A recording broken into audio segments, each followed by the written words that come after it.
अस्सलाम वालेकुम नाजरीन, आजकल हर तरफ कोरोना वायरस और उसकी वैक्सीन की बातें हो रही हैं, मगर बहुत कम लोग बताते हैं कि वैक्सीन आखिर होती क्या है। दरअसल जब बाहर से वायरस या बैक्टीरिया हमारे जिस्म पर हमलावर होते हैं तो कुदरती तौर पर जिस्म के अंदर मौजूद मुदाफ़ियती फ़ौज उन पर जवाबी हमला करके उनको मार देता है। इस हमले के लिए हमारा जिस्म जिन हथियारों का सहारा लेता है वो एंटीबॉडीज़ या मज़ाहिमती मादे कहलाते हैं। एक सेहतमंद शख्स एक दिन में लाखों एंटीबॉडीज़ बना सकता है, जिसकी वजह से हम सेहतमंद रहते हैं। मगर सवाल ये है कि आखिर फिर हम बीमार क्यों पड़ते हैं। इसका जवाब ये है कि सारे बैरूनी हमला आवर एक ही हथियार से नहीं मारे जा सकते।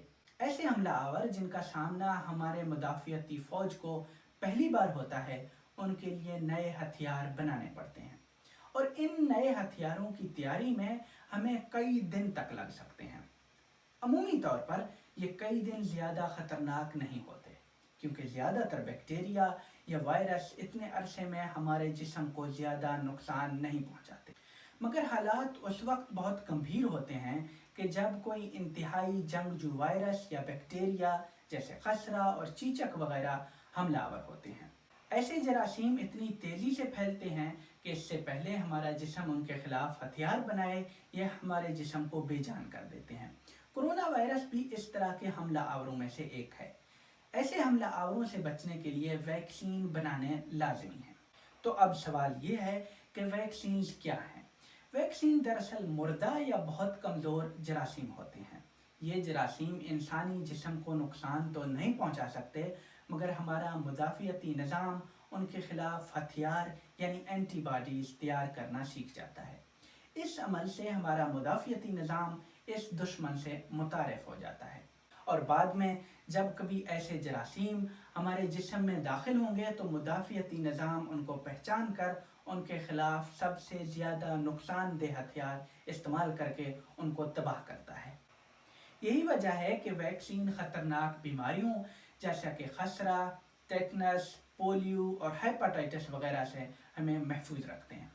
वैक्सीन बनाने के अमल में बहुत ज़्यादा मेहनत और वक्त लगता है। यही वजह है कि आजकल बनी नौ इंसान की सारी साइंसी फ़ौज बिला इम्तियाज़ रंग व नस्ल और मजहब कोरोना के ख़िलाफ़ वैक्सीन बनाने की खोज में सरगर्दा है।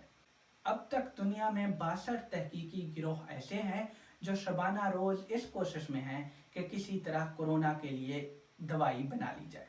शायद आप सोच रहे हों कि अगर इतने लोग इस काम में मसरूफ़ हैं तो अभी तक बनाने में कामयाब क्यों नहीं हुए। ये इतना आसान काम नहीं है, क्योंकि सबसे पहले साइंसदानों को वायरस के बुनियादी मादों की शनाख्त करनी होती है। इसके बाद ये जानना ज़रूरी है कि वो इंसान पर किस तरह हमलावर होते हैं। उसके बाद इस चीज़ का यकीन करना होता है कि जो दवाई बनाई जा रही है वो जिस्म के किसी दूसरे हिस्से के लिए तो ख़तरनाक नहीं। नुकसानात को जानने के लिए सबसे पहले इसका तजर्बा किसी ऐसे जानवर पर किया जाता है जिसमें वायरस उसी तरह हमलावर होता है जैसे हम इंसानों पर।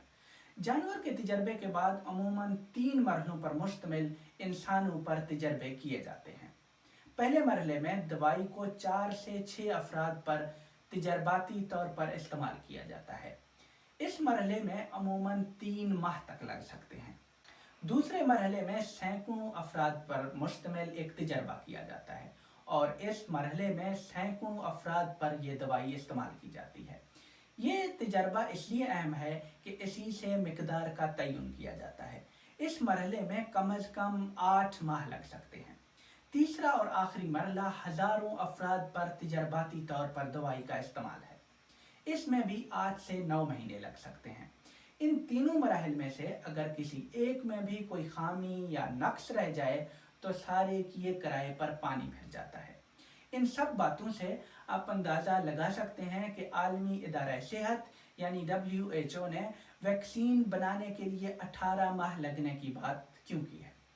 आज के लिए इतना ही।